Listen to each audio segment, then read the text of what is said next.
Hello प्यारे विद्यार्थियों, स्वागत है आपके अपने YouTube प्लेटफॉर्म पर। तो प्यारे विद्यार्थियों, आज हम इलेक्ट्रिक करंट चैप्टर 3 में आज समझेंगे चालक का मुक्त इलेक्ट्रॉन क्या होता है और ड्रिफ्ट वेलोसिटी क्या होती है।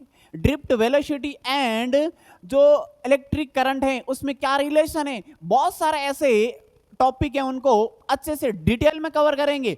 तो जीरो लेवल से समझते हैं कि चालक का मुक्त इलेक्ट्रॉन क्या होता है। आपने केमिस्ट्री में भी पढ़ा होगा कि चालक का मुक्त इलेक्ट्रॉन क्या होता है, यानी फ्री इलेक्ट्रॉन ऑफ कंडक्टर। तो समझते हैं कि इनकी डेफिनेशन क्या है विद्यार्थियों। यानी चालक का मतलब क्या होता है, ऐसा पदार्थ जो अपने में से इलेक्ट्रॉनों को प्रवाहित होने दे।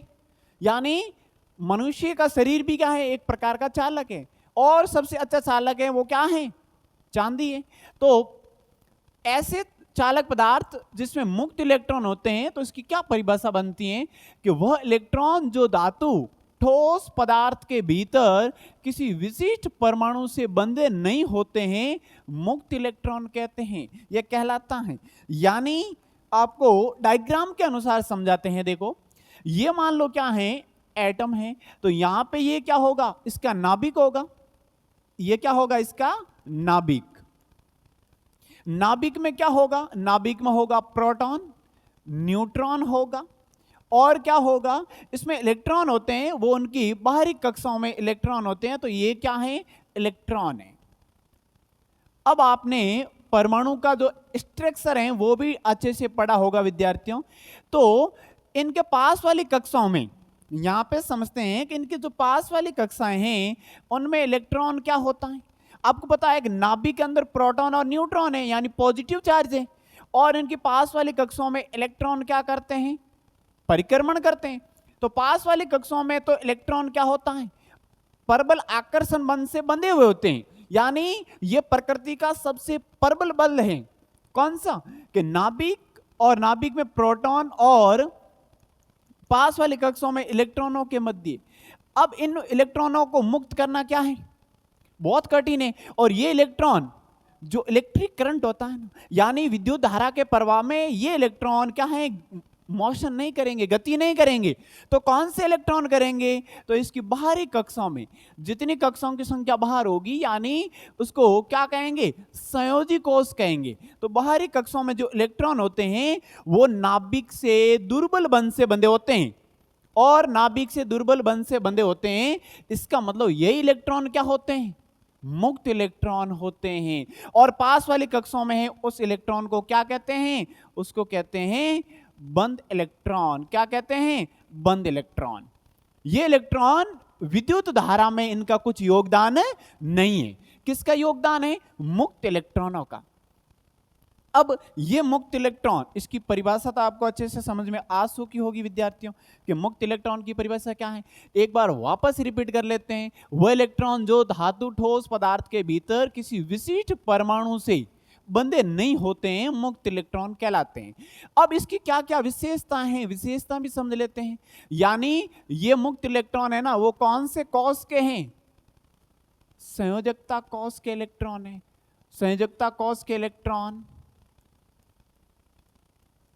और क्या विशेषता है इनकी, संयोजकता कोश, यानी इस परमाणु का या नाभिक का जो बाह्यतम कोश है उसी को क्या बोलेंगे, संयोजकता कोश बोलेंगे। और क्या कहेंगे, विद्युत धारा में सर्वाधिक योगदान किसका है, मुक्त इलेक्ट्रॉनों का है। यानी विद्युत धारा में सबसे अधिक योगदान, सबसे अधिक योगदान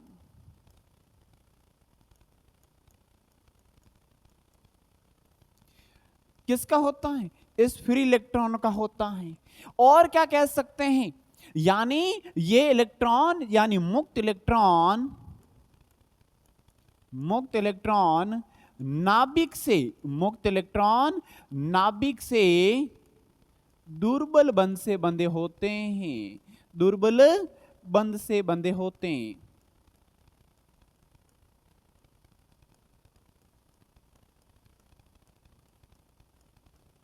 यानी ये ऐसे इलेक्ट्रॉन हैं जो बहुत वीक फोर्स से क्या होगा, अट्रैक्टिव होगा। और क्या कह सकते हैं इनके बारे में? यदि आपको मुक्त इलेक्ट्रॉन का नहीं पता होगा तो उसकी ड्रिफ्ट वेलोसिटी ज्ञात करने का भी कोई फायदा नहीं है। यानी ये विशेषता हो गई कि ये संयोजित कोश के इलेक्ट्रॉन होते हैं, विद्युत धारा में सबसे अधिक योगदान मुक्त इलेक्ट्रॉनों का होता है जो बाह्यतम कोश में होता है। और सबसे इंपॉर्टेंट इसमें आप क्या कह सकते हैं कि इसको ये इतने दुर्बल बंध से बंधे होते हैं कि इनको तापीय ऊर्जा देकर क्या कर सकते हैं? मुक्त कर सकते हैं। तापीय ऊर्जा देकर मुक्त कर सकते हैं। यानी इतने दुर्बल बंध से बंधे होते हैं कि यदि इस कंडक्टर को या सालक को आप ताप भी दोगे ना तो भी वो इलेक्ट्रॉन क्या हो जाएंगे? मुक्त हो जाएंगे। तो ये हो गई मुक्त इलेक्ट्रॉनों की विशेषताएं और उसकी परिभाषाएं, बहुत सिंपल है। अब यहां पे समझते हैं मुक्त इलेक्ट्रॉनों का माध्य मुक्त पथ क्या होता है। यहां पे मुक्त इलेक्ट्रॉनों की बात हो रही है। किसी चालक के अंदर करोड़ों संख्याओं में क्या होते हैं? मुक्त इलेक्ट्रॉन होते हैं। तो उसका माध्य मुक्त पथ क्या होता है विद्यार्थियों? माध्य का मतलब क्या होता है? उसका एवरेज ज्ञात करना। तो समझते हैं इनको भी। ये एक चालक है और इस चालक के अंदर आपको क्या दिखाई दे रहे हैं? मुक्त इलेक्ट्रॉन। ये मुक्त इलेक्ट्रॉन क्या होते हैं? अनियमित रूप से गति करते हैं। यानी कोई इलेक्ट्रॉन इस साइड में जा रहा है, कोई इलेक्ट्रॉन उस साइड में जा रहा है, ठीक है ना। यानी बहुत सारे इलेक्ट्रॉन हैं जो अनियमित गति करते हैं। अनियमित का मतलब क्या है? जिसका कोई निश्चित वेग नहीं हो, जिसका कोई निश्चित वेग नहीं हो। तो ये होगा। अब यहां पे मुक्त इलेक्ट्रॉनों का माध्य मुक्त पथ क्या होता है तो उनको समझते हैं और इनकी परिभाषा लिखते हैं। यानी किसी चालक में दो इलेक्ट्रॉनों के मध्य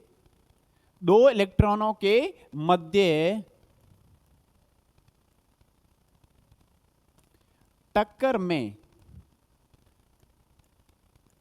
तय की गई दूरी का।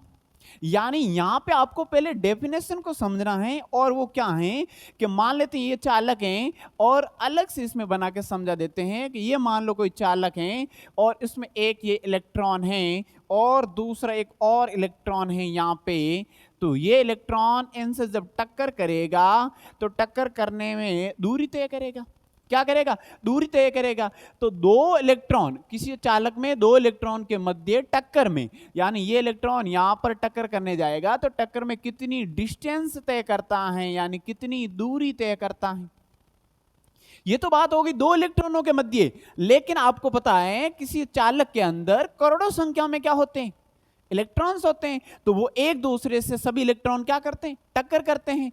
तो टक्कर में तय की गई दूरी का, ये तो दूरी हो गई दो इलेक्ट्रॉनों के मध्य, लेकिन दूरी का जो माध्य मान है, दूरी का माध्य या इसको कह सकते हैं औसत, दूरी का माध्य या औसत मान ही क्या कहलाता है? यानी माध्य मुक्त पथ कहलाता है। माध्य मुक्त पथ, माध्य मुक्त पथ कहलाता है। माध्य का मतलब क्या है कि एवरेज का मतलब क्या होगा कि ये दो इलेक्ट्रॉन और कोई दो इलेक्ट्रॉन और कोई दो इलेक्ट्रॉन, यानी बहुत सारे होंगे ऐसे। तो और मुक्त पथ का मतलब क्या हो गया? तय की गई दूरी होती है, ये तय की गई दूरी। तो ये परिभाषा हो गई बहुत सिंपल। एक बार वापस रिपीट कर लेते हैं कि किसी चालक में दो इलेक्ट्रॉनों के मध्य टक्कर में तय की गई दूरी का जो एवरेज वैल्यू है वही क्या कहलाएगी? माध्य मुक्त पथ कहलाती है। अब ये तय की गई दूरी है तो इनका जो संकेत है वो क्या बनेगा? माध्य मुक्त पथ को किन से प्रदर्शित करेंगे? तो संकेत होगा लैम्डा। क्या होगा विद्यार्थियों? लैम्डा। इनको लैम्डा से प्रदर्शित किया जाता है। अब यहाँ पे इनको लैम्डा से प्रदर्शित करेंगे तो इसकी जो क्या बनेगी? मात्रक बनेगा। वो क्या बनेगा मुझे ये बताओ। मात्रक का मतलब क्या है? तय की गई दूरी है और दूरी का मात्रक क्या होगा? यानी इस लैम्डा का मात्रक क्या बनेगा? मीटर बनेगा। क्या बनेगा? मीटर। और वीमा की बात करें तो वीमा क्या हो जाएगी, बहुत सिंपल, मीटर है तो केवल L1, क्या होगा L1। वीमा का टॉपिक आपको अच्छे से समझाया गया है। अब ये बीमा हो गई, और इसमें ये पूछा जा सकता है, सबसे मुख्य बात है यहाँ पे यही ध्यान रखना है कि इसकी जो कोटि होती ना, वो कोटि क्या होती है, कोटि है 10⁻⁹ मीटर। इसका मतलब क्या हुआ पता है विद्यार्थियों, कोटि का मतलब क्या होता है कि माध्य मुक्त पथ, या आप ये कह सकते हैं कि दो इलेक्ट्रॉन टक्कर करेंगे तो टक्कर की कोटि क्या होगी, यानी कोटि का मतलब ये होता है 10⁻⁹ मीटर। इसका मतलब ये होगा ये 1 में जाएगा, यानी साधारणतः समझे तो ये क्या होगा, ये बनेगा, और जब इसमें भाग देंगे तो ये आएगा 0.000 आगे, यानी 9 तक आएगा, फिर 1 आएगा।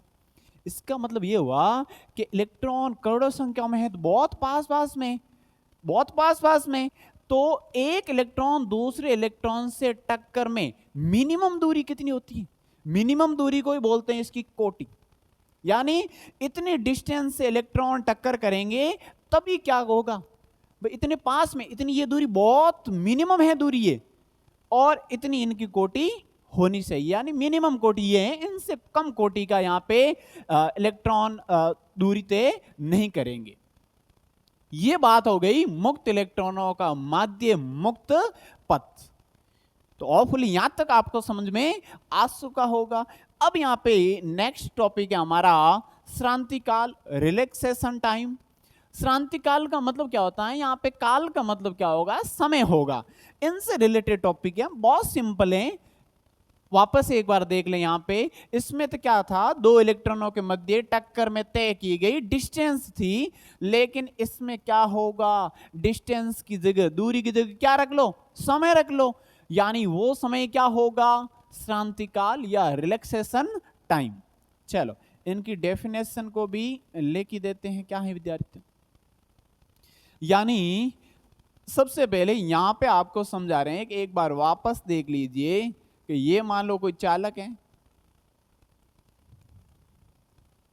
ये चालक है, और यहां पे ये इलेक्ट्रॉन, एक इलेक्ट्रॉन है ये, और ये इलेक्ट्रॉन दूसरे इलेक्ट्रॉन पर क्या है, टक्कर के लिए गति करेगा, तो कितना टाइम लगेगा, इसमें समय, उसमें तो क्या थी डिस्टेंस, इसमें क्या है समय। तो यहां पे क्या लिखेंगे, श्रांति काल की परिभाषा, किसी चालक में, किसी चालक में दो क्रमागत इलेक्ट्रॉनों, दो क्रमागत इलेक्ट्रॉनों की टक्कर में, इलेक्ट्रॉनों की टक्कर में लगा समय, टक्कर में लगा समय, यानी किसी चालक में दो क्रमागत इलेक्ट्रॉनों की टक्कर में लगा समय क्या कहलाता है, लगा समय ही क्या है, श्रांति काल है।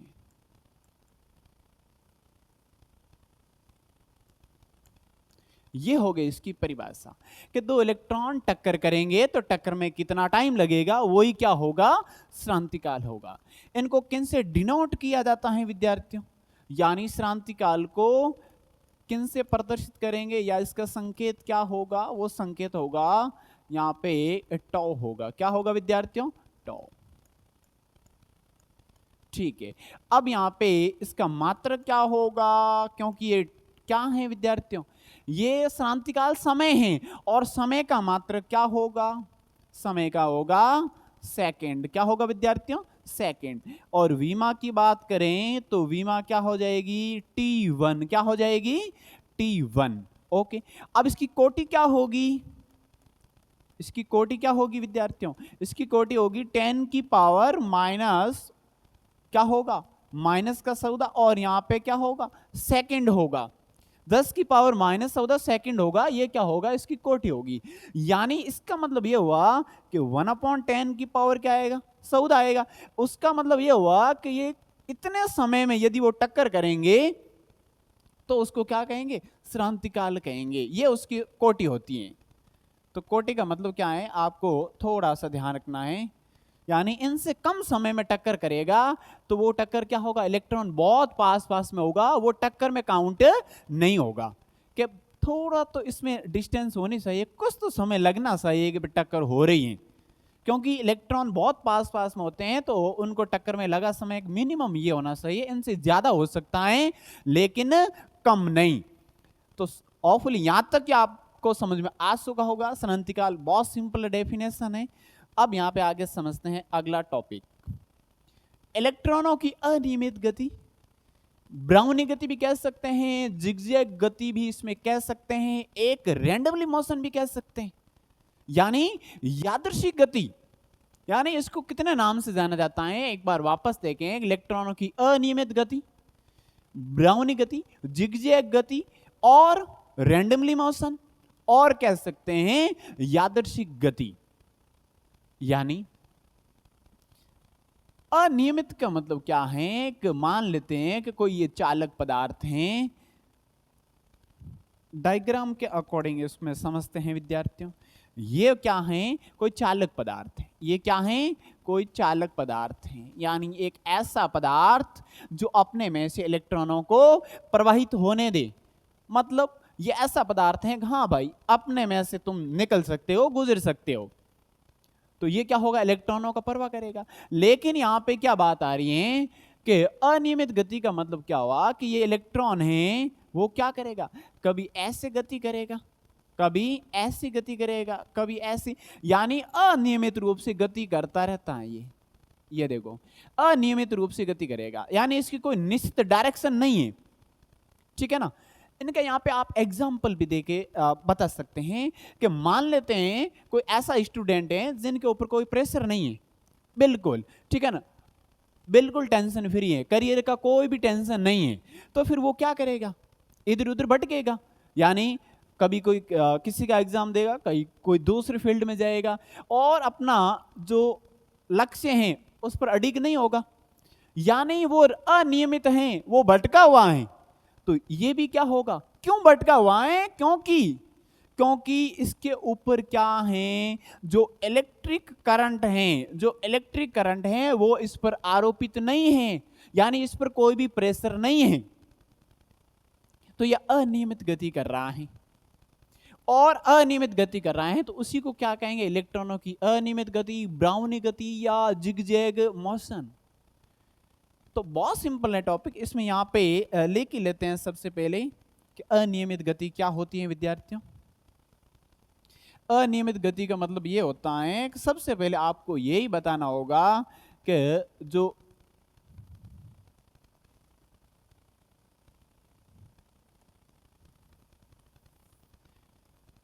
कोई भी चालक है तो वो चालक पदार्थ, कोई चालक पदार्थ है तो उसमें क्या होगा विद्यार्थियों, जो इलेक्ट्रॉन है वो अनियमित रूप से गति करते हैं तो उसी को क्या बोलेंगे, अनियमित गति।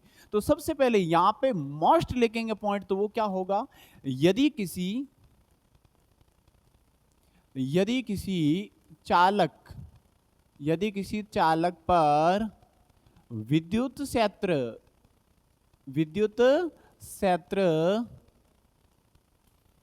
आरोपित न किया जाए, विद्युत क्षेत्र आरोपित न किया जाए, तो यह मुक्त इलेक्ट्रॉन क्या करते हैं, अनियमित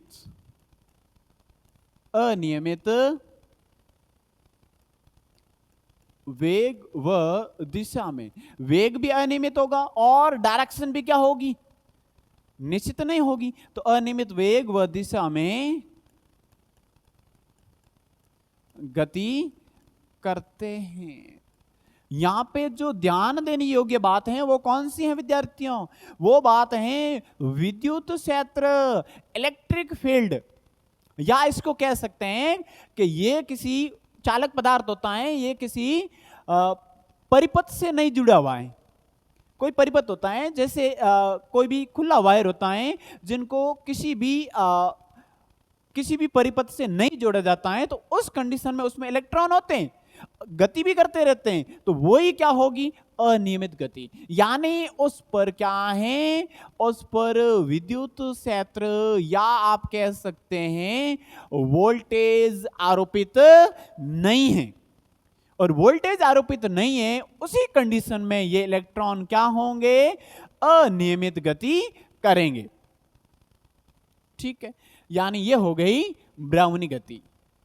इस कंडीशन में इस पर विद्युत क्षेत्र आरोपित नहीं है, तो इलेक्ट्रॉन कभी इधर जाएगा कभी इधर जाएगा।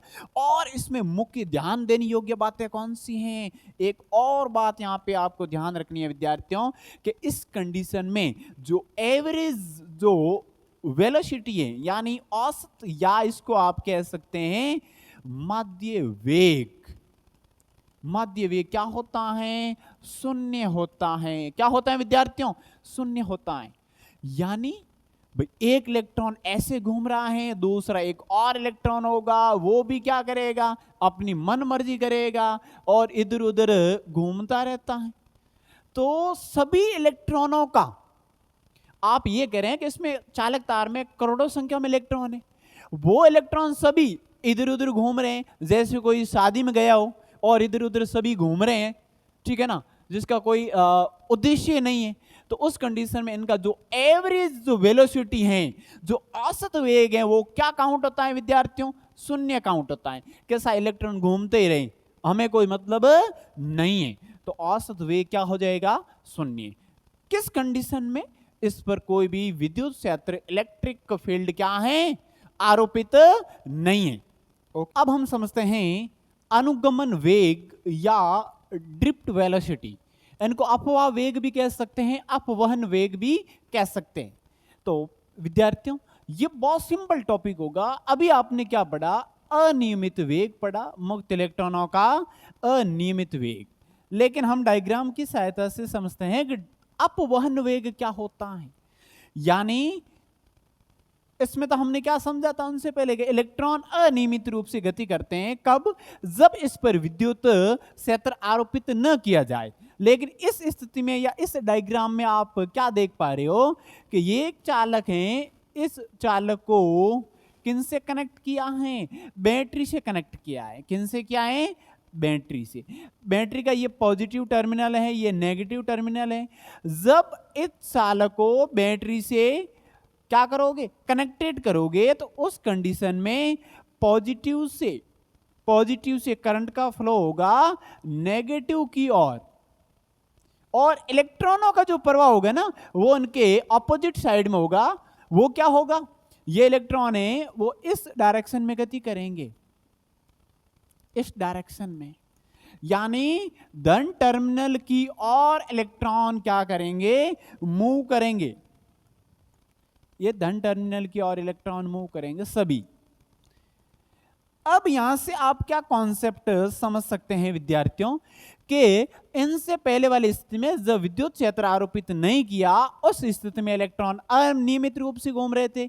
जैसे ही विद्युत क्षेत्र आरोपित किया, यानी बैटरी से इस चालक को जोड़ा, तो ये सभी इलेक्ट्रॉन क्या हो गए, ये सभी इलेक्ट्रॉन एक्टिव हो गए और नियमित वेग से क्या करने लगे, गति करने लगे। यानी आप ये कह सकते हैं कि इसके ऊपर जिम्मेदारी आ गई, और जिम्मेदारी आ गई तो ये सही लाइन पकड़ ली, यानी ये एक निश्चित डायरेक्शन में गति करने लग गए। तो अनुगमन वेग या अपवाह वेग की क्या डेफिनेशन बनेगी विद्यार्थियों, इनको समझते हैं।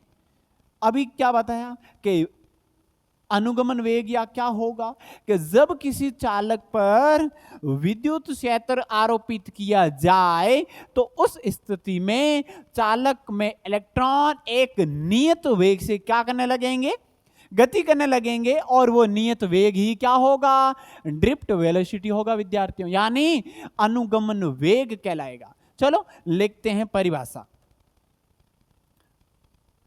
जब किसी चालक पर विद्युत क्षेत्र आरोपित किया जाए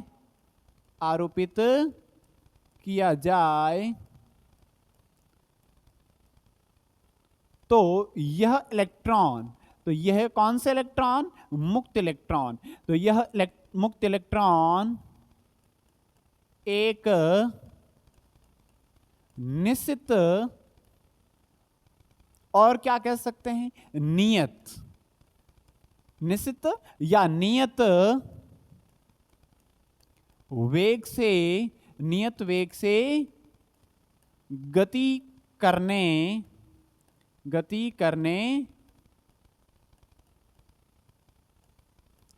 लगते हैं। इस नियत वेग को ही क्या कहेंगे? नियत वेग को ही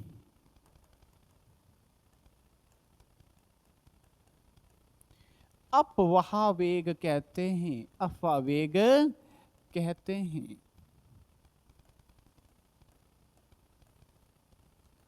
तो विद्यार्थियों होपफुली यहां तक आपको समझ में आ चुका होगा। यानी पहले आपने क्या समझा था कि विद्युत क्षेत्र आरोपित नहीं करते हैं तो इलेक्ट्रॉन अनियमित रूप से घूम रहे थे। उस समय उनकी एवरेज जो वेलोसिटी क्या थी? शून्य थी। जब इस पर विद्युत क्षेत्र आरोपित किया, इसका मतलब इनको बैटरी से जोड़ा, उस कंडीशन में ये सभी इलेक्ट्रॉन इस धन टर्मिनल की ओर क्या करने लग गए? मूव करने लगे। सब इलेक्ट्रॉन एक निश्चित वेग से धन टर्मिनल की ओर आने लग गए। तो उस इलेक्ट्रॉनों का जो वेग होगा ना, नियत वेग, वही क्या कहलाएगा? ड्रिफ्ट वेलोसिटी कहलाएगा। बहुत सिंपल है विद्यार्थियों, एक एक कॉन्सेप्ट को यदि आप अच्छे से समझोगे तो फिर कोई प्रॉब्लम नहीं होगी। ठीक है, यहां पे ये हो गई इसकी डेफिनेशन विद्यार्थियों। अब इनको समझते हैं किन से प्रदर्शित किया जाता है और इसकी मात्रक और विमा क्या होगा। एक प्रकार का ये वेग है, तो यहाँ पे इनका जो संकेत है या किन से डिनोट किया जाता है, तो संकेत क्या होगा विद्यार्थियों? वीडी से इनको प्रदर्शित किया जाता है, वीडी से प्रदर्शित किया जाता है। मात्रक की बात की जाए तो मात्रक क्या होगा? मीटर अपॉन सेकेंड, क्योंकि वेग है तो वेग का जो मात्रक होगा, यूनिट्स होगी, वो क्या होगी विद्यार्थियों? वो होगी मीटर अपॉन सेकेंड। ये हो गया इसका मात्रक। जब इनकी डायमेंशन की बात की जाए, विमा की, तो मीटर का तो क्या बनेगा? L1 समय का होगा T1, ये ऊपर जाएगा तो क्या बनेगा? L1T - 1, L1T - 1। ये एक प्रकार का वेग है, इस इलेक्ट्रॉनों का वेग है। लेकिन इसको अनुगमन वेग क्यों कहा? क्योंकि इन पर विद्युत क्षेत्र आरोपित करोगे तभी इलेक्ट्रॉनों का वेग क्या होगा? कांस्टेंट होगा, नियत होगा। ठीक है, यानी मुख्य रूप से यह परिभाषा इस पर निर्भर करती है कि इस चालक पर विद्युत क्षेत्र आरोपित कर रहे हो या न कर रहे हो, यानी वोल्टेज दे रहे हो या न दे रहे हो। न दे रहे हो तो अनियमित वेग होगा। जैसे ही वोल्टेज दे रहे हो सभी इलेक्ट्रॉन क्या हो जाएंगे? एक्टिव हो जाएंगे और निश्चित दिशा में मूव करने लगेंगे। तो होपफुली यहाँ तक आपको समझ में आ चुका होगा। बहुत सिंपल है ड्रिफ्ट वेलोसिटी। अब यहाँ पे कुछ रिलेशन है, उनको समझते हैं विद्यार्थियों। यानी अनुगमन वेग और विद्युत धारा में क्या रिलेशन है, उनको समझते हैं। अनुगमन वेग को Vd से और करंट है वो उनको I से डिनोट करेंगे। उसमें क्या रिलेशन है, डायग्राम की सहायता से इनको सबसे पहले समझ लेते हैं।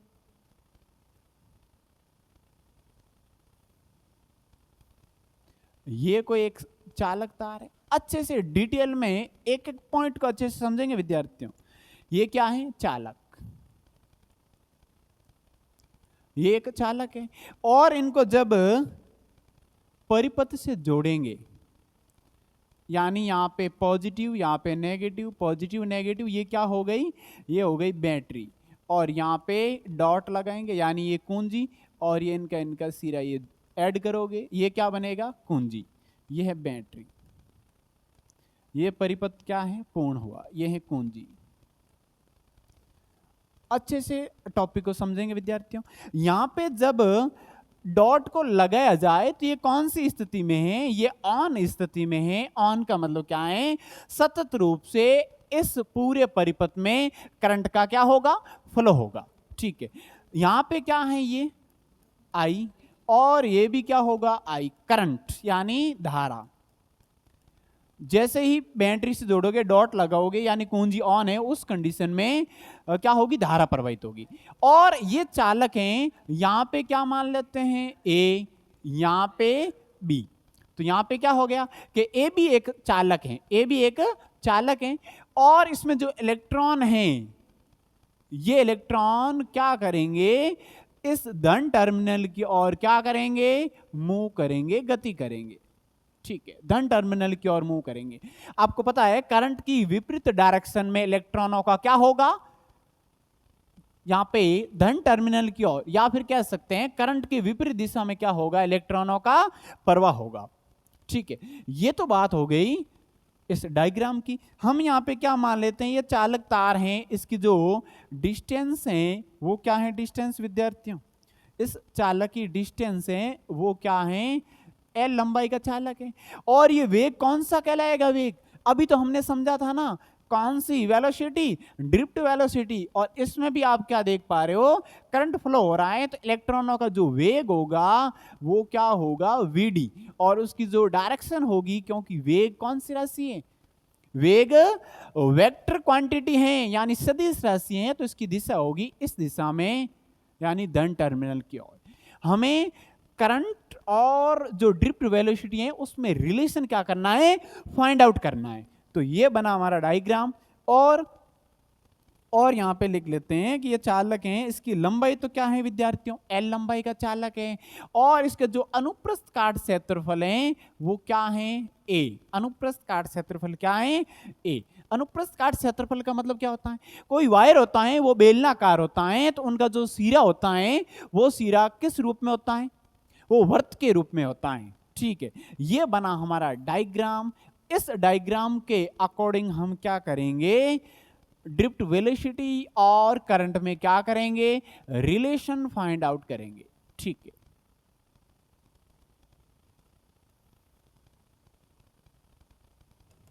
चलो सबसे पहले यहां पे क्या लिखेंगे विद्यार्थियों, कि माना ए बी एक चालक तार है, ए बी एक चालक तार है, जिनका अनुप्रस्थ काट क्षेत्रफल, जिनका अनुप्रस्थ काट क्षेत्रफल, अनुप्रस्थ काट क्षेत्रफल का मतलब कोई चालक होता है तो उनका एक सिरा होता है वो वर्त के रूप में होता है, दूसरा सिरा भी वर्त के रूप में है, तो यह अनुप्रस्थ काट क्षेत्रफल है। तो जिनका अनुप्रस्थ काट क्षेत्रफल क्या है विद्यार्थियों, ए है, तथा इस चालक की जो लंबाई है वो क्या है विद्यार्थियों, इस चालक की जो लंबाई है वो क्या है, तथा चालक की लंबाई क्या है, एल है। चलो ये नॉर्मल डेफिनेशन हो गई इनकी, यहाँ पे इनके परिपथ के बारे में यहाँ पे इतना लिखा है। अब यहाँ पे क्या समझेंगे कि एक छोटे से भाग में कितने इलेक्ट्रॉन हैं। हमें यहाँ पे देखो दिमाग में योजना बना के चलना है, यानी आपको एक तो अनुगमन वेग देखना है, एक विद्युत धारा देखना है। विद्युत धारा का मतलब क्या होता है, आवेश प्रवाह की दर, आवेश प्रवाह की दर, यानी आपको आवेश फाइंड करना है, इस चालक पदार्थ के अंदर टोटल कितना चार्ज है, कितना आवेश है टोटल, वो फाइंड करेंगे। उसके बाद में देखो कोई भी आप डेरिवेशन करोगे ऐसा नहीं है कि वो रटा हुआ है, क्योंकि जो डायग्राम बनाया है और उसमें क्या पूछा जा रहा है उनके अकॉर्डिंग चलोगे तो फिर कोई प्रॉब्लम नहीं होगी। चलो यहाँ पे एक एक लाइन को अच्छे से समझेंगे और करते हैं डेरिवेशन को स्टार्ट। और ये इतना सा लिखा, केवल इस परिपथ के बारे में लिखा। चलो अब हम समझते हैं कि एक छोटी सी भाग में जो इलेक्ट्रॉन है उन इलेक्ट्रॉनों की संख्या क्या होगी। चलो यहां पे एक छोटा सा भाग लेते हैं, यहां पे एक ऐसा छोटा सा भाग लेंगे विद्यार्थियों,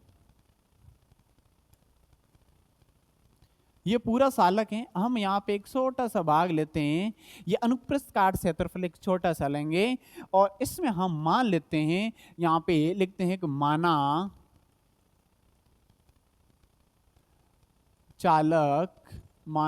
चालक ए बी का आयतन क्या होगा, मुझे आयतन बताइए सबसे पहले तो कि इसका आयतन क्या होगा विद्यार्थियों। इसका आयतन क्या होगा, क्योंकि बेलन होता है तो बेलन का आयतन क्या होगा, एक तो हो गया इसका अनुप्रस्थ काट क्षेत्रफल और एक लंबाई का जब गुणा करोगे तो क्या बनेगा, अनुप्रस्थ काट क्षेत्रफल क्या हो गया, पाई आर स्क्वायर। ये तो ए हो गया, एरिया हो गया, वर्त का क्षेत्रफल हो गया, और इसकी लंबाई हो गई एल। जब लंबाई और क्षेत्रफल का आप गुणा करोगे तो ये किस में कन्वर्ट होगा, वॉल्यूम यानी आयतन में कन्वर्ट होगा। तो आप यहां से क्या लिख सकते हैं कि ये क्या बनेगा, इनका जो आयतन होगा वो होगा विद्यार्थियों, एक एक कॉन्सेप्ट को यहां पे समझते हैं, ए इंटू एल, ए इंटू एल, ये हो गया आयतन। यानी इसका अनुप्रस्थ काट क्षेत्रफल और लंबाई का गुणा करोगे तो इस चालक ए बी का क्या प्राप्त होगा, आयतन प्राप्त होगा। ठीक है, अब यहां पे क्या समझते हैं विद्यार्थियों, ये तो आयतन हो गया। अब हम मान लेते हैं कि ये पूरा चालक है, उसमें इलेक्ट्रॉनों की संख्या अलग होगी, लेकिन एक छोटे से भाग पर, छोटे से अनुप्रस्थ काट क्षेत्रफल यानी इसके अंदर कितने इलेक्ट्रॉन होंगे, तो यहां पे क्या लिखेंगे, माना, और लिखेंगे माना एकांक क्षेत्रफल पर, माना एकांक क्षेत्रफल में इलेक्ट्रॉनों की संख्या, इलेक्ट्रॉनों की संख्या में इलेक्ट्रॉनों की संख्या। ये बात क्यों कर रहे हैं, क्योंकि इतने से चालक के अंदर करोड़ों संख्या में क्या होते हैं, इलेक्ट्रॉन। तो हम क्या मान लेते हैं, छोटे से भाग में इलेक्ट्रॉन कितने होंगे, माना एकांक क्षेत्रफल में इलेक्ट्रॉनों की संख्या क्या है, n है। क्या है विद्यार्थियों, n। तो यहां पे आप क्या कहोगे, तो जो इस आयतन में इलेक्ट्रॉनों की संख्या क्या होगी, क्योंकि ये पूरे आयतन के अंदर इलेक्ट्रॉनों की संख्या होगी, तो यहां पे क्या लिखेंगे कि चालक, चालक ए बी में इलेक्ट्रॉनों की संख्या, लेकिन पूरे चालक में इलेक्ट्रॉनों की संख्या हम क्या मानेंगे, कैपिटल एन। क्या मानेंगे, कैपिटल एन। वो क्या होगा, इन दोनों का गुणा करेंगे तो टोटल इलेक्ट्रॉन होंगे। चलो एग्जांपल लेके समझाते हैं कि यदि एक छोटे से भाग में 5 इलेक्ट्रॉन है, इस छोटे से भाग में 5 इलेक्ट्रॉन है, तो मुझे ये बताइए कि उस पूरे आयतन में कितना होगा, तो इसका जो आयतन होगा उसका आपको गुणा करना पड़ेगा। तो यहां पे भी क्या कर रहे हैं, एन और ए बी का क्या कर रहे हैं, गुणा। तो ये क्या बन जाएगा, N A L, N A L, यानी आयतन का गुणा करना है। तो ये बन गया चालक ए बी में इलेक्ट्रॉनों की संख्या। जब इलेक्ट्रॉनों की संख्या आ गई तो मुझे ये बताइए कि चालक जो ए बी है, ए बी का कुल आवेश, ए बी का कुल आवेश। अब मुझे ये बताइए विद्यार्थियों का आवेश का मतलब क्या होगा, कुल आवेश। तो आवेश का आपने फर्स्ट चैप्टर के अंदर पढ़ा होगा, Q बराबर होता है कुल इलेक्ट्रॉन, यानी कुल इलेक्ट्रॉनों की संख्या, कुल इलेक्ट्रॉनों की संख्या गुणा एक इलेक्ट्रॉन का आवेश, एक इलेक्ट्रॉन का आवेश। बहुत सिंपल, यानी शॉर्ट में कहे तो आपको यह समझाया था Q बराबर Ne, यानी इलेक्ट्रॉनों की संख्या को ही क्या कहेंगे, आवेश। आवेश प्रवाह की दर को विद्युत धारा कहें, या इलेक्ट्रॉनों की संख्या के प्रवाह को क्या कहेंगे, विद्युत धारा। आवेश होता है कि इलेक्ट्रॉनों की संख्या क्या है, मान लेते हैं 100 इलेक्ट्रॉन है और एक इलेक्ट्रॉन पर क्या चार्ज है, तो वो होगा 1.6 × 10⁻⁻90 कूलम। इनका गुणा करोगे तो क्या प्राप्त होगा, टोटल आवेश प्राप्त होगा। बहुत सिंपल है, यह आपने फर्स्ट और सेकंड चैप्टर के अंदर बहुत ही डिटेल में पढ़ा होगा। आवेश की उत्पत्ति से आवेश कैसे ज्ञात करते हैं वहां तक, ठीक है। अब यहां पे क्या बनेगा, Q बराबर कुल इलेक्ट्रॉनों की संख्या कितनी है, कुल इलेक्ट्रॉनों की संख्या है ये, यानी NaL। तो ये हो गया NaL, और यहाँ पे एक इलेक्ट्रॉन पर आवेश, उनको केवल E से दर्शाएंगे। तो यहाँ पे क्या बन गया, ये आवेश बन गया।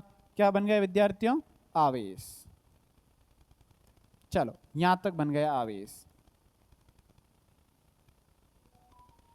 इसको इक्वेशन फर्स्ट, इक्वेशन 1 दे देते हैं, यानी आवेश ज्ञात हो गया। अब हमें और क्या ज्ञात करना है, क्योंकि आवेश ज्ञात हो गया तो करंट, करंट की परिभाषा होगी। तो करंट की क्या होती है, आवेश प्रवाह की दर को, यानी समय से रिलेटेड है। यानी यहां पे आपको देखना पड़ेगा समय के बारे में। तो यहां पे क्या लिखेंगे, चालक सालक ए बी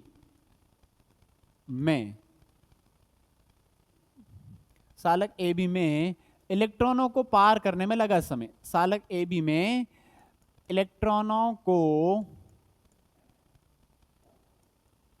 पार करने में लगा समय। तो विद्यार्थियों, समय बराबर क्या होता है? समय बराबर क्या होगा? चाल बराबर दूरी बटा समय। तो यहां से आपको समय ज्ञात करना है, तो कैसे ज्ञात होगा? समय को भेजिए चाल की जगह, चाल को समय की जगह, यानी समय हो जाएगा, क्या हो जाएगा? दूरी अपॉन क्या होगा? वेलोसिटी, यानी चाल, स्पीड। ठीक है, तो यहां पे आप क्या लिखोगे? यहां से आप डायग्राम के अकॉर्डिंग देखिए, तो हमें समय फाइंड करना है, तो समय को टी से डिनोट किया। दूरी कौन सी होगी विद्यार्थियों? जब कोई इलेक्ट्रॉन मान लो यहां से यहां तक जाएगा तो एल लंबाई दूरी तय करेगा, तो यहां पे क्या लिखोगे? दूरी क्या हो जाएगी? दूरी हो जाएगी एल। और मुझे ये बताइए वेग कौन सा होगा? वेग वीडी होगा। कौन सा होगा विद्यार्थियों? वीडी। यानी यहां पे क्या लिखेंगे? दूरी बटा चाल। दूरी तो क्या है? एल, और चाल क्या होगी? वीडी। ठीक है, और ये इसको इक्वेशन क्या देंगे? इसको इक्वेशन सेकंड दे देते हैं। ये इक्वेशन सेकंड होगी। चलो, अब हमारे पास में एक तो हो गया टोटल इस चालक के अंदर कितने आवेश हैं, ये ज्ञात हो गया।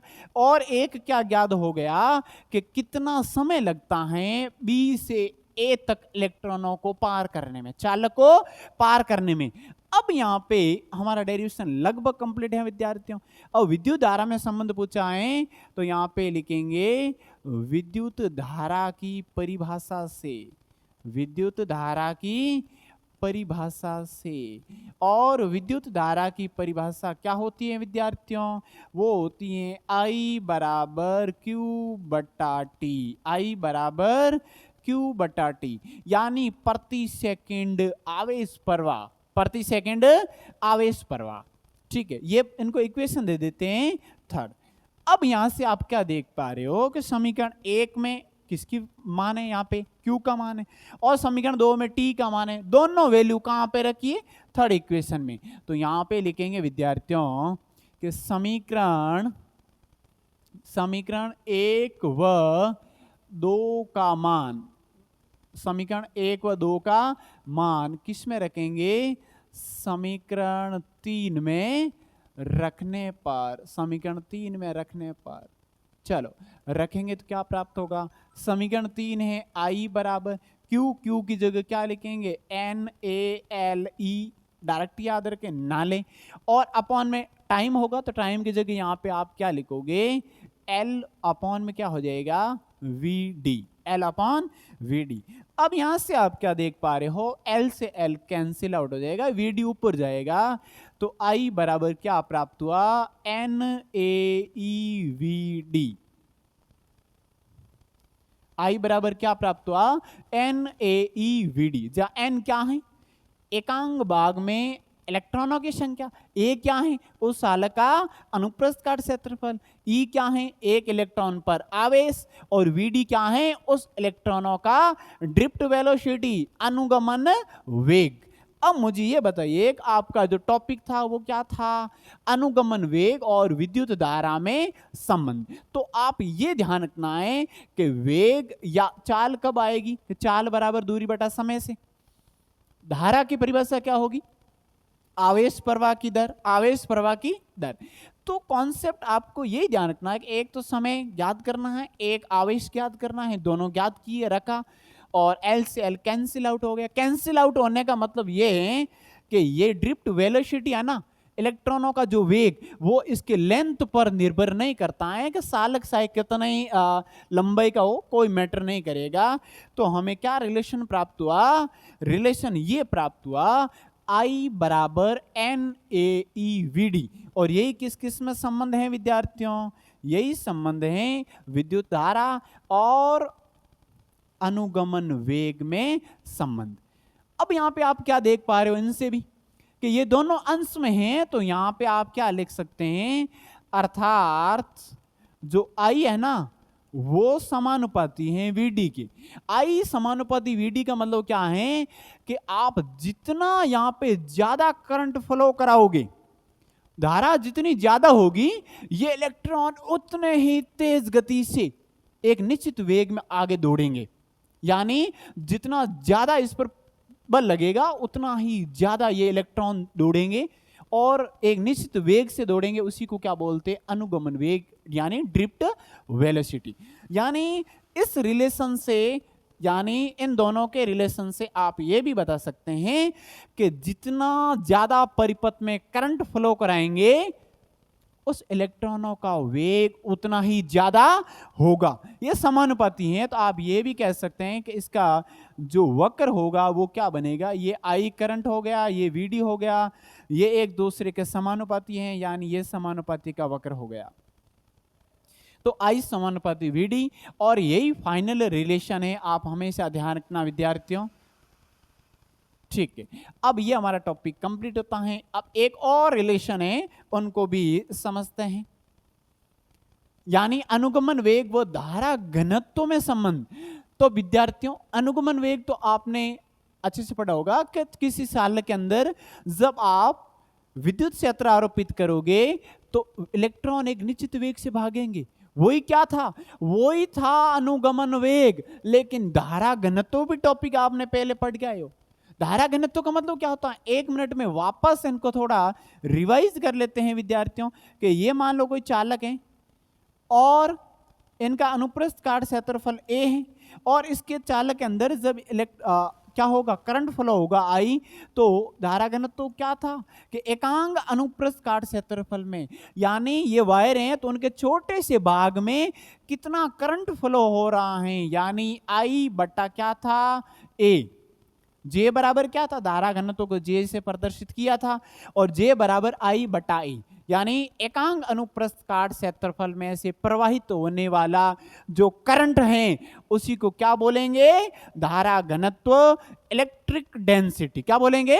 Electric density. अब ये रिलेशन हम फाइंड करेंगे, और वो भी बहुत सिंपल है विद्यार्थियों, इसमें कुछ ज्यादा सोचने की भी जरूरत नहीं है। तो यहां पे आप क्या लिखोगे? सो कि हम जानते हैं कि अपवाह वेग व विद्युत धारा में संबंध से, चलो इसमें क्या संबंध है विद्यार्थियों? अभी तो आपने ज्ञात किया था, क्या था?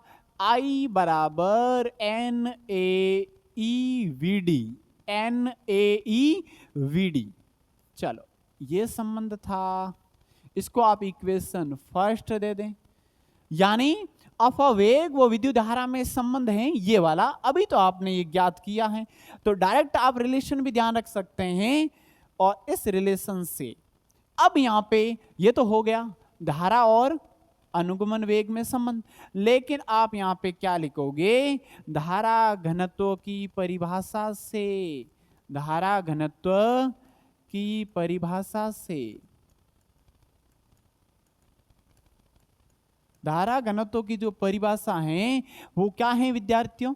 जे बराबर क्या था? जे बराबर आई बटा ए। जे बराबर आई बटा ए। इसको इक्वेशन सेकंड देंगे। यहां पे कुछ ज्यादा करने की जरूरत कहां है? केवल समीकरण 1 से आई का मान उठा के 2 के अंदर रख दीजिए। तो यहां पे लिखेंगे समीकरण 1 से आई का मान समीकरण 2 में रखने पर, समीकरण 2 में रखने पर तो क्या प्राप्त होगा? जे बराबर होगा NaEVD अपॉन में क्या होगा विद्यार्थियों? ए। केवल और केवल आई की वैल्यू यहां पे रखा, ये आई की वैल्यू है ये वाले, वो कहां रखा? यहां पे। ठीक है, अब यहां से आप क्या देख पा रहे हो कि ए से ए भी कैंसिल आउट, क्या प्राप्त हो गया, जे बराबर एन, ए तो कैंसिल आउट हो गया, फिर क्या प्राप्त हुआ यहाँ पे N E V D, N E V D. ये किस किस में संबंध है विद्यार्थियों, अनुगमन वेग वीडी ये रहा और धारा घनत्व जे ये रहा। तो बहुत सिंपल रिलेशन है, जब इस रिलेशन के अंदर से ए कैंसिल आउट कर लोगे तो फिर क्या प्राप्त हो जाएगा, तो हमें धारा घनत्व और ड्रिफ्ट वेलोसिटी में रिलेशन फाइंड आउट हो जाएगा। इसमें भी आप क्या देख पा रहे हो कि जे और वीडी क्या हैं, एक दूसरे के समानुपाती हैं। क्या है विद्यार्थियों, समानुपाती। चलो ये भी रिलेशन कंप्लीट होता है। तो प्यारे विद्यार्थियों, ऑफुल यहां तक आपको समझ में आ चुका होगा। कुछ भी डाउट लगे तो कमेंट के जरिए हमें जरूर बताएं। मिलते हैं नेक्स्ट क्लास में। Thank you.